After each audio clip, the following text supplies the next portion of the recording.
Joe Simon, where were you born? In Rochester, New York.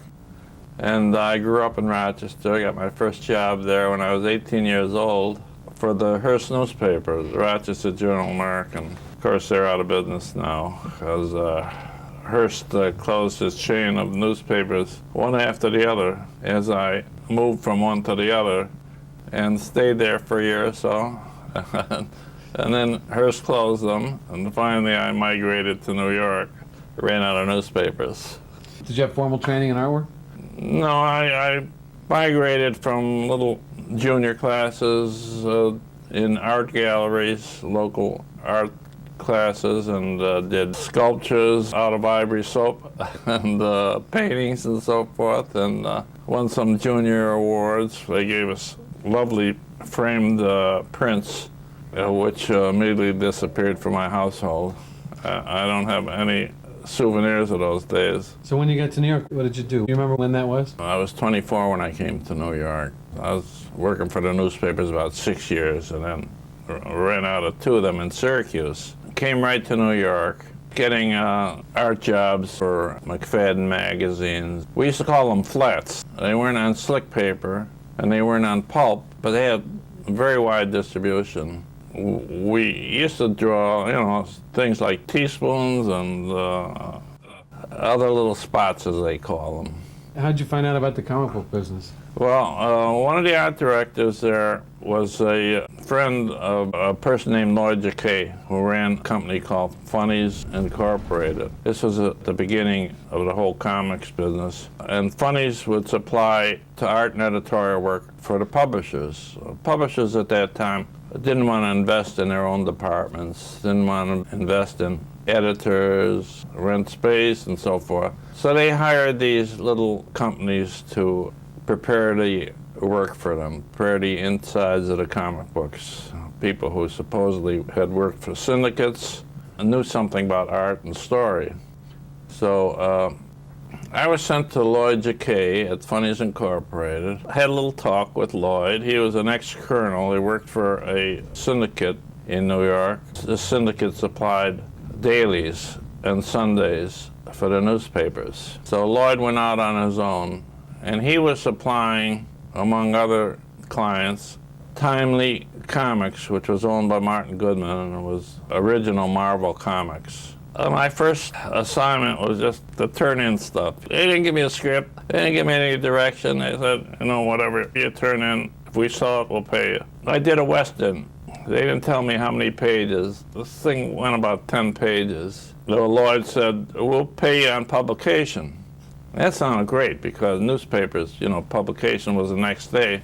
But I later learned publication in comic books was like 6 months to a year after you did the job. And I was new in New York, and trying to get along, it was a problem there.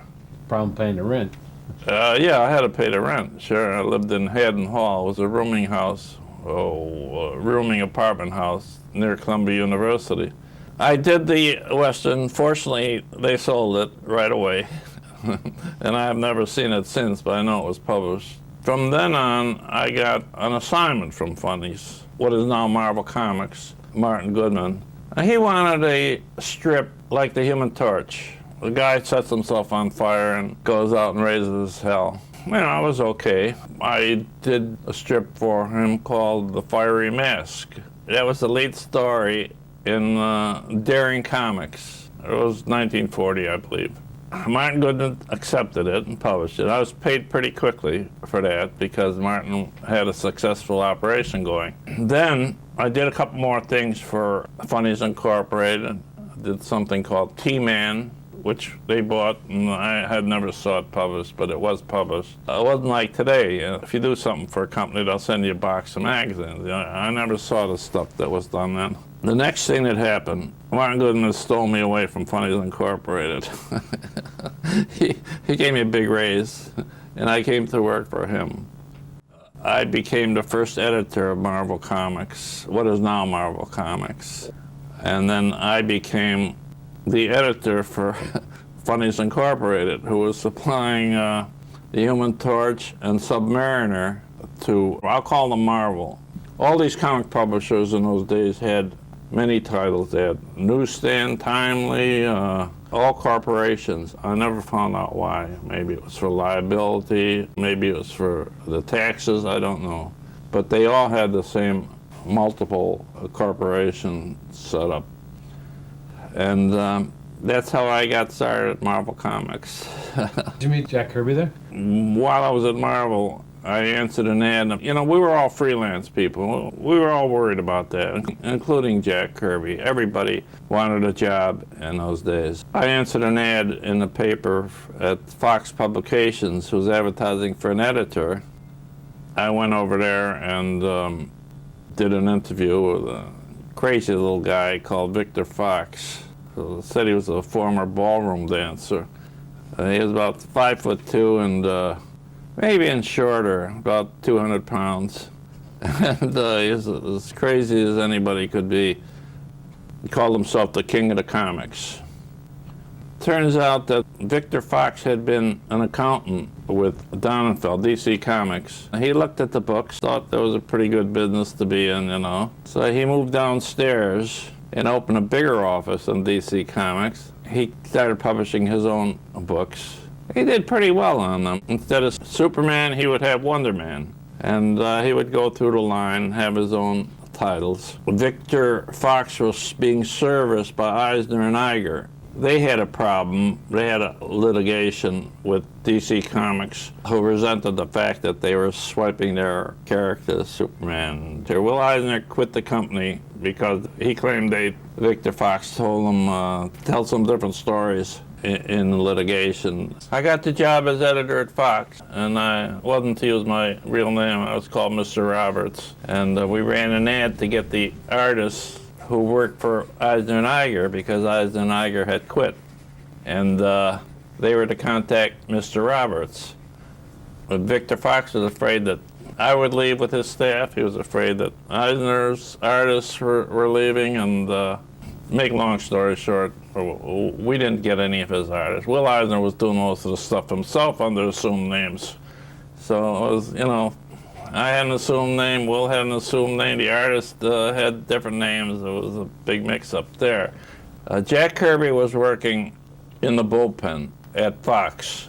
He was very young. We were all very young. Jack was patching up artwork. He was erasing pages, erasing the penciled pages. He was throwing a lot of white ink over the stuff.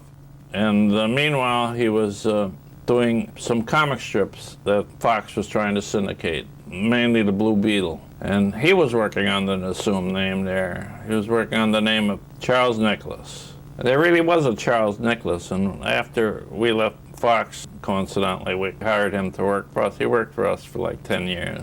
I never knew if he had anything to do with that Blue Beetle strip or not. Jack Kirby was being paid $15 a week at Fox. He came from the Lower East Side, New York. He was the sole support of his family.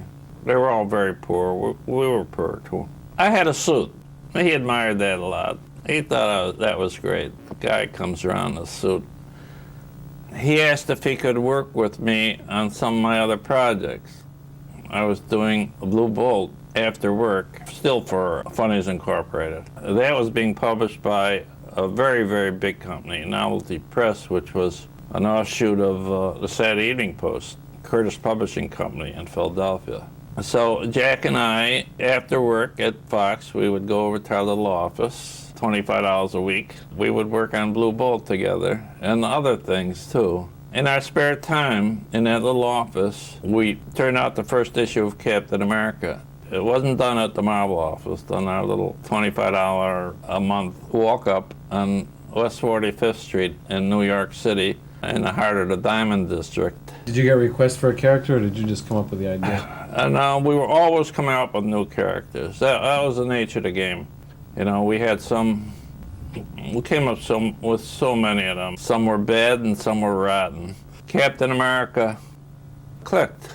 It was very exciting. It was exciting. It was different in those days from anything else. I don't think that some of these companies, such as DC, were enamored of the artwork at the time because it wasn't slick enough for them. We really were not in their loop, but after it became so successful, everybody started copying our work. That was the core of several other titles that we did for Marvel. All Winners, USA Comics, Young Allies, which I stole from a series of children's books called Boy Allies. I did a lot of stealing in my time. I guess it's too late to go to jail, right? Now you did the Vision and a bunch of other features for Marvel, and then you switched over to DC. How'd that happen? We had a deal with Martin Goodman, and we were getting 25%. I was getting 15% of the profits, and Jack was getting 10% of the profits. And we were getting royalties like 3 cents, 4 cents, you know. It was one of these modern movie studio type royalties. We're involved in some of that now. I don't want to mention any names. And secretly, Jack and I decided that we would just make other arrangements instead of fighting with Martin Goodman over the royalties. We made a deal by telephone with Jack Liebowitz, who was at the time running DC Comics. He was very happy to have us work with him. We signed contracts with him, a 1-year contract. We were each to get a minimum of $250 a week, which was pretty good in those days. Jack was getting $75 a week at Marvel, and I was getting $85. And I was doing a lot of work. I was not only working on comics, but on his other magazines. It was a 24-hour job. We're still working at Marvel on Captain America. In the meantime, we did the first one-shot issue of Captain Marvel. So we were working on Cap Marvel, Captain America, and then we had a contract with DC Comics. I don't know how ethical the whole thing is, but they weren't that ethical with us either. We got another hotel room. We did Captain Marvel at night, and we did New Ideas for DC Comics, none of which worked out. We had like Super Sherlock Holmes, you know, and Sherlock Holmes Jr., and a bunch of other ideas that never worked out. But that was the nature of the game. They took us out to dinner and decided, you know, they're paying us a salary now. What are they going to do with us? And we didn't have any ideas. They didn't have any ideas. They had their editors, a big dinner in a Hawaiian restaurant there in Lexington Avenue, New York. And nobody knew what to do with us. Jack Kirby had the best idea. He ordered 4 desserts. And we came back. They gave us unimportant features to Ghost. And we did not do well at that. Jack had a distinct style, and he was very uncomfortable doing that. But we did it, you know, it was all work. And they, in disgust, Jack Lee, I don't know if it was in disgust, but, you know, they had a lot of money. They were not desperate or anything, but they finally said, you guys go ahead and do your own thing. And that's when we came up with our version of the Sandman, the Manhunter, the Boy Commandos, Newsboy Legion. They were all very, very successful. Boy Commandos outsold everything in the place. It lasted well through World War II. They were very happy with us. Before we went into the service, we had our own studio in Tudor City in New York. And Jack Liebowitz asked us to concentrate on doing enough Boy Commandos to last until we got back. And we did that. We hired a lot of people, and we put in an assembly line. And everything worked out very well. Do you remember any of the guys that worked on the books besides you guys? Charles Nicholas was still with us. He did outlining. After I would write the stories and rough layouts on the paper, and Jack Kirby would tighten them up and do the penciling. Then we'd have it lettered. Charles Nicholas would outline in ink the pencils, and we'd all get together and throw the blacks and the shading in, which the DC editors didn't like our shading. They called it hay. They always just say, get rid of the hay, and we wouldn't do it. They had their own style, a very slick style, and the hay was cross-hatching, which didn't go well with them. But we had our contract. We had a yearly contract, and it stretched out to more than a year. And you know, they certainly didn't want to get rid of us. We had one of the hits of the whole industry there. And so when you came back from the war, did they want to continue the relationship? Yes, they were paying us royalties all through the war. It wasn't in the contract, but they were sending both me and Jack royalties on Boy Commandos. I thought that was great. We had great respect for Jack Liebowitz for doing that, you know. During the war, we had made arrangements with the Harvey organization to come back and try some new stuff on a partnership arrangement. The comic business was in chaos. All the publishers were getting their paper allotment back. During the war, they had allotments on paper, and they were restricted to how much they could publish. After the war, there was free reign, it was an explosion of comic books, and we got caught up in that, so that was kind of a disaster. Things didn't get back to normal for a while, but meantime we came up with something new. During the war, I had seen that the adults were reading children's comic books, and I thought there might be an opportunity there. I did a few pages of supposedly true romance stories. Of course, they weren't true, and there really weren't that much romance in them, but we called it Young Romance. Jack and I had bought houses across the street from each other in Long Island. We didn't have a lot of work, so we got together. We prepared this book, Young Romance, before we proposed it for sale or for publication to any publisher, because we were afraid they were going to steal it.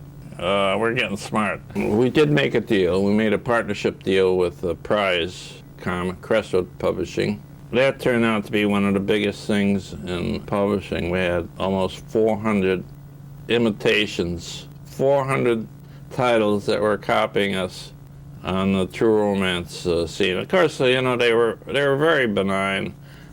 We would have titles like "I Was a Hitchhiker" for teenage girls, and nothing happened. It was maybe a kiss at the end. That was the whole thing. You did a wide variety of books there. You did Black Magic, romance books. Yeah, we were very successful at Prize. Black Magic, Justice Traps the Guilty, which was a true crime story. Young Romance, Young Love, Western Love, Headline Comics, all very, very successful. That was probably our happiest time. We were partners with the Prize, and we had a nice deal. And how did that come to an end? I think we sued each other. How it came to an end was the Kefauver Committee, the Senate Committee, was trying to put an end to comics. Eventually, the newspapers would show these big stacks of comics. The picture will always have a copy of one of our magazines on top. It was a big guilty.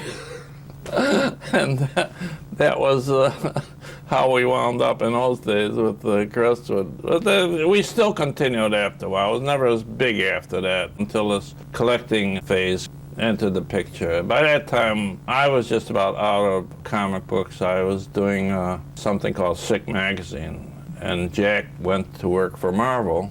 Sick did okay by me, kept me going for about 20 years.